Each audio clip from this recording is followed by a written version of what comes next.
Okay, so Anthropic just dropped something called managed agents, and if you blinked, you probably missed it. So here's what it actually is and what it means. So up until now, if you wanted to build an AI agent for any real business use case, you had to deal with a bunch of annoying stuff, hosting it somewhere, storing any API keys, babysitting the thing when it actually broke.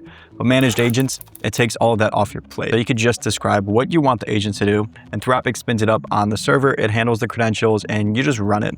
So you just have to worry about the idea and what you actually want. So they'll handle the entire plumbing for you. So in this video, I'm going to walk you guys through what it is, how it works, what this means, and also do some of the demos by building a real cold outreach agent live.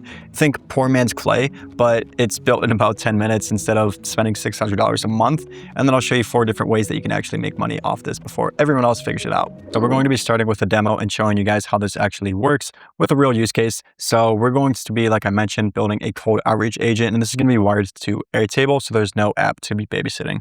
So we have our leads inside of here. We have just a few different things. These are all public leads, kind of just like dummy data that we're going to be using for the demo. But this is the Claude console. And here is our agent platform. Here's the managed agent. So for each pending lead, what we want to do is 4 different things. One wants to just research the person and the company. We'll just use something simple like Perplexity. Number 2, we want this to write a 1-sentence personal opener just based on something real. This is going to be an icebreaker. Maybe that's like a recent post from the person or a funding round or maybe a launch. Number 3, we're going to have this write the rest of the cold email in under 100 words and including a low friction call to action. So maybe like a free audit. And number 4, we're going to write the results back into the same row inside of Airtable. So like the research summary, the personalization line, and the full email. So this is just going to flip the status as well to drafted inside of Airtable. So everything is pending right now.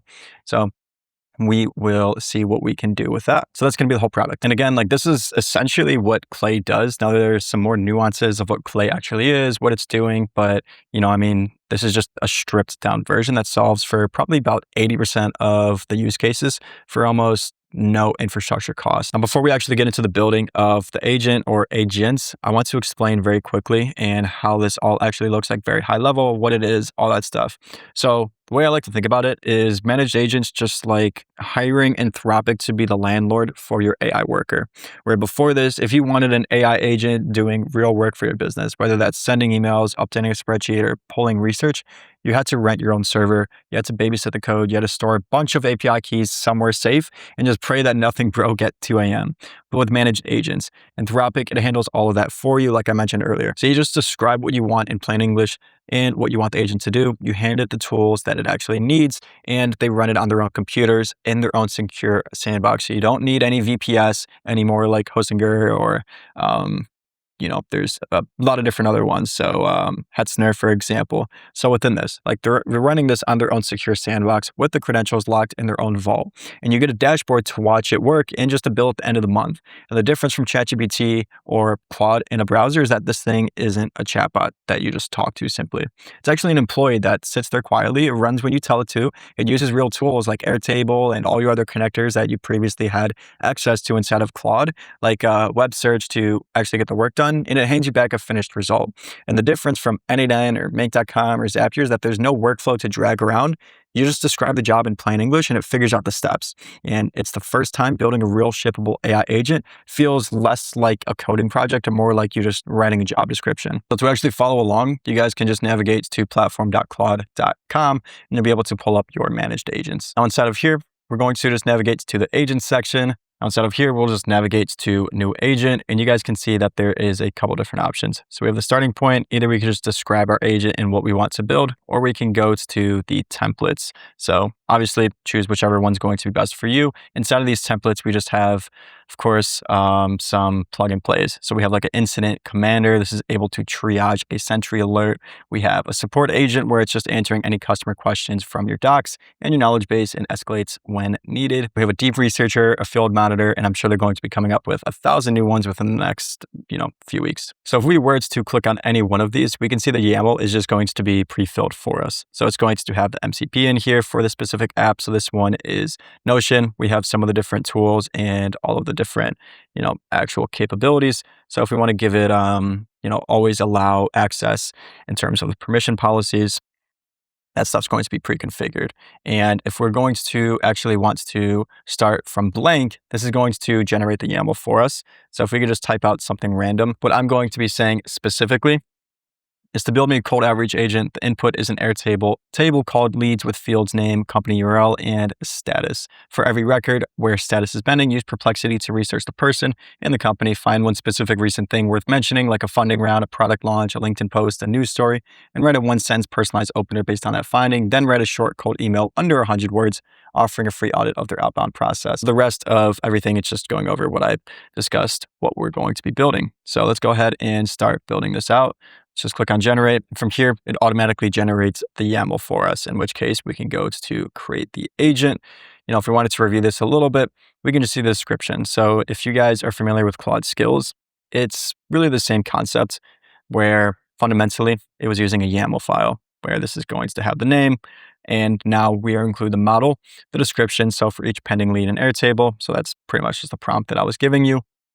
The MCP servers, so we need Airtable. And later on, we will need Perplexity as another API call. Cool. So once inside of here, we're just going to go to the top right and we're going to click on Start Session. Now, inside of here, it's coming up with a few different inputs. The one thing that we will need is the environment. So if we go to Manage Environments, we're going to have to first create this. So we're just going to call this, let's say, Claude First Managed Environment. We'll run that off. And we can choose this as our managed environment, host it through there. So now inside of here, it automatically selected the environment, and I'm just going to click create session. So up at the top right off the bat, we're getting Phil to create the session. So it's actually good these are coming up so I can walk you through if you experience any of these issues.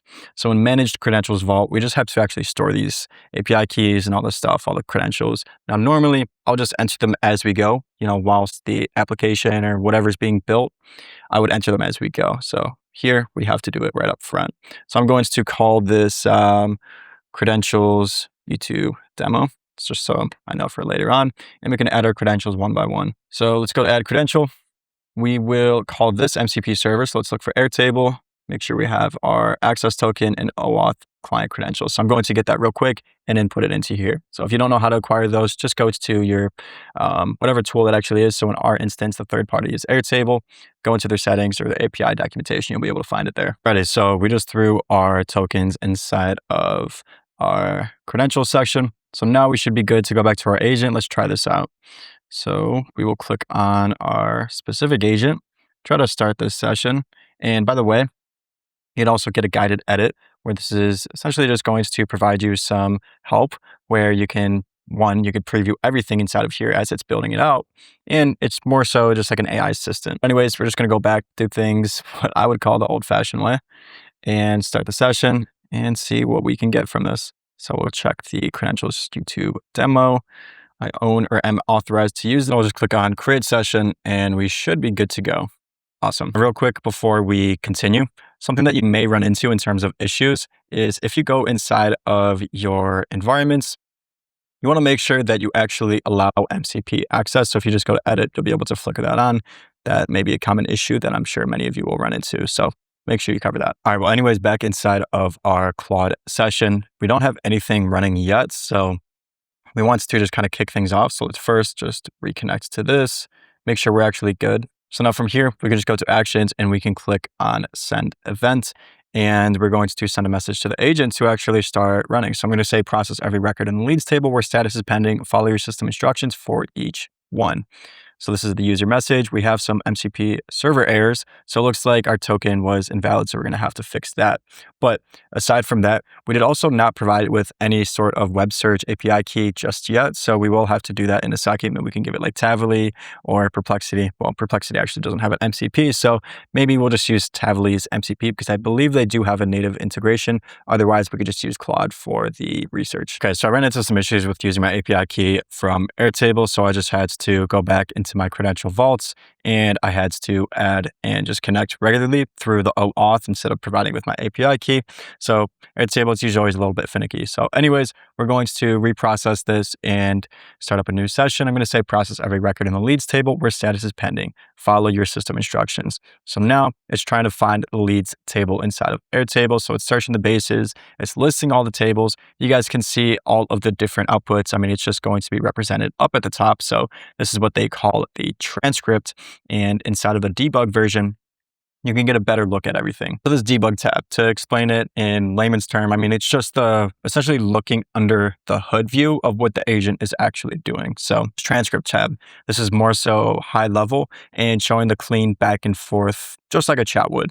And the debug tab, again, is just showing every single thing that is actually going on inside of the chat in order as it is happening. So you can see everything is sequential, starting from the beginning, and down at the bottom is the most recent. So breaking things down a little bit more specifically than that, if we go up to the top, we can see the user. Obviously, that's me and the agent. This is, of course, just the agent's internal reasoning or the message. The tool right below that, this is essentially just the agent calling a specific tool, whether that's a web search, Airtable.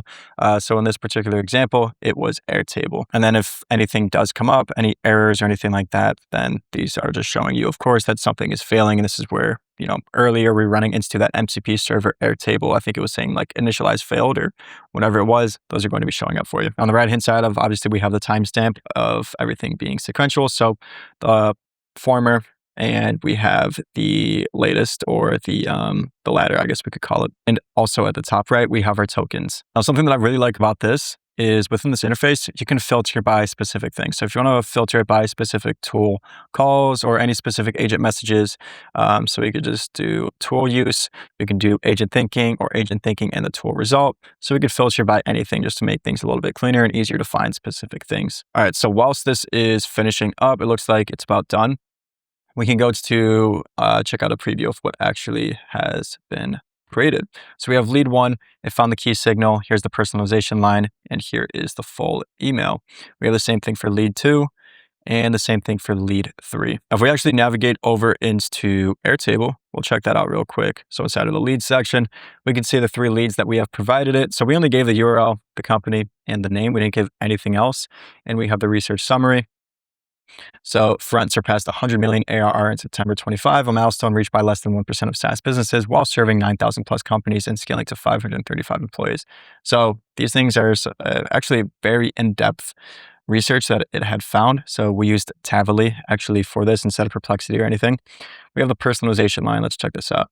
Crossing 100 million ARR, milestone hit by less than 1% of SaaS companies, is a real proof point that Front's human-centric AI bet is working. It's usually the exact inflection where outbound becomes the growth constraint. So it's actually tying that into what the offer that we provided, the AI of what we're actually selling. So the full email, all right, free outbound audit, post 100 million. So I'm not a huge fan of that subject, but of course this is very foundational and we didn't provide really any instructions. So Mathilde, congrats on, well, that's just the personalization line. So the inflection point is usually when outbound becomes the constraint. Sequences that got you here rarely scale into the next tier of enterprise. We do a free audit of your outbound process, what's leaking, what's working, and where the quick wins are. No pitch, just a concrete breakdown. Are you interested? So I actually quite like that. And the status we have is drafted. And what we can do from here is we can add another tool. We can connect instantly and their MCP. So Instantly is just a cold email sending platform where you can send mass emails from and manage all your infrastructure from there, like all your cold email inboxes, all your accounts and domains, all that stuff. So whenever we move things into, maybe we create another status like approved. So we'll have that human in the loop function, and then it can automatically send that off to Instantly. And it's just going to be as simple as describing, like, we want that inside of our agent. So if I can actually get back into our session, we would just simply have to type out that. So now with this, we can hand this off to a client right now, or we can start running this in production. But the one limitation is it's running itself right now. So right now we're just having to test run by hand, which actually kind of defeats the purpose. So the fix, it's actually very simple. Every managed agent, we want it to be reachable through the API. So you can trigger this on a schedule from the outside, and you could do that through a cron job. You could do that through Zapier, Make.com, N8N, GitHub. I think it's called Actions. I don't remember exactly. But in any case, anything that can hit a URL once a day. So you point this at the agent, you tell it to process every pending row in the leads table, and you could just walk away. Now, the workflow, you, your VA, or any other team member, they can just drop new leads into Airtable whenever. The agent could just wake up every single morning, process the pending rows and whatever new leads are actually added, and then drop the drafts back in, send things off instantly, and boom, you have a cold outreach system good to go. And you can just open Airtable with your coffee and you can just click send. So the product will be effectively running without you. And really quick, I do want to discuss the options when it comes to actually paying for all these tokens and stuff. So there's actually a couple of different ways where one, you can just pay the standard Anthropic token pricing for everything that model generates, where you have no change from the regular API. And on top of that, there's also a flat 8 cents per session hour of active runtimes. Now, the idle time, it is free, but if your agent is just sitting there waiting on something, you're not paying. So you only pay when it's actually working and things are running for you. Oh, and the built-in web search, if you use it, it's about $10 per 1,000 searches. So for the cold outreach agent that we just built, each lead costs you maybe a cent or two. But again, I would probably just recommend utilizing something like Tavily or any other web search MCP out there. So whenever there's a new tool or new shiny demo that comes out, there's always so many people on the internet trying to tell you like, here's how you can monetize this, but I'm going to try to have this be as actionable and to the point without bullshitting around. So the first way you can monetize this is the niche productized service. So you can just pick one industry, whether that's like dental, law firms, med spas, whatever it is. Pick one, stay there, and you can just build one agent that solves the single most annoying repetitive problem in that niche, whether it's cold outreach or lead intake, appointment reminders, whatever. You sell that same templates to every single business in that niche. You charge $1,500 to $3,000 to sell it, as much as $500 a month to maintain it. Now, if you get 10 clients, that's $5,000 a month recurring. And 20, that's going to be 10,000. So the math, it works because your marginal cost per new client is basically zero. And the managed agents, it handles the hosting. So you don't need to scale a server farm. You just clone a template. Number two is custom builds for mid-market. So this is a little bit higher ticket where you can just sit down with one company in, 50 to 500 employee range and build something custom for their operations. You easily charge $5,000 to $15,000 per build plus a retainer. And the fewer clients, the bigger checks that you get. Number three is to automate your own business. So this is the one that nobody talks about, and it's probably the highest ROI thing. So every hour of manual work that you turn into an agent, that's pure margin back in your pocket. And your own company, it's the lowest risk client that you'll ever have. So start there if you have that opportunity in front of you. Number four is micro SaaS on top of this. So you can wrap your agent in a web app, you can slap a login and a subscription on top of it, sell it to thousands instead of just few different people. And the only reason that this is viable right now is because you're not running your own infrastructure. Anthropic is. And with this, the cost per user is going to stay pretty tiny, but that one's going to be a little bit harder to start up. And I wouldn't recommend it for most of you because you do need an actual problem to be solving. And I don't recommend to start a SaaS, at the beginning of your entrepreneur journey. So, the former three are going to be better options, or the former two, if you don't have a business, are going to be better options for most of you. Now, Anthropic seemingly have not made a big deal out of this launch just yet, which is kind of weird because I think it's one of the more important things that they've shipped this year. But the window where this is new and most of the market hasn't caught on is probably 60 days. And after that, every agency on the planet is going to be selling AI workflow automation on the same rails. So you want to be in front of that wave. Now is when you actually start building. So if you guys are interested in learning more about this, learning more about AI tools and all the latest tools and what's coming out, how to actually use this, monetize it, grow your own business with all that, check out our free school community and sign up for our free AI newsletter. We post every single week on our newsletter with very actionable and strategic and practical implementation guides and how you should be using all this stuff. And if you're a business looking to implement AI and upskill your team on how to actually use everything, then booking a call with our team at Reprise. You can schedule in a call where we'll determine whether it's going to be a fit or not for us to work with you guys. But in any case, thank you guys for watching. I'll see you in the next video.